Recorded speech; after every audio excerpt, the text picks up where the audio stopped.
வீட்டு மாதுளை பழம். எங்க வீட்டுல மாதுளை பழம் செடி மோளத்து இருக்கு. நாங்க பொங்கல் லீவ் விடப்ப புடிங்கி போவோம். இதுவும் மாதுளை பழம் நல்லா பார்த்துக்கோங்க. ஃப்ரூட்ஸ் சாப்பிட்டா சத்து, நல்லா இனிக்கும் சொல்றா. நல்லா இனிக்கும்.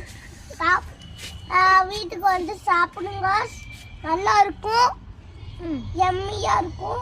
சாப்பிடுங்க. இதை நாங்கள் டைரிக்கும் சாப்பிடுவோம். இந்த தக்காளியில் இப்போ 1 கிலோவுக்கு மேலே பிடிங்கியாச்சு. இப்போ காயாக இருக்குது. ஒரு வாரமாக ஊரில் இல்லை, தண்ணி மட்டும் ஊற்ற சொன்னதுக்கு மெயின்டைனே பண்ணாமல் இந்த செடி இப்படி ஆயிடுச்சு. ஆனால் இனி எங்களுக்காண்டியே மழை பெஞ்சிருக்கு போல். உங்களுக்காண்டி மழை பெஞ்சிருக்கு, எங்களுக்காண்டி இல்லை.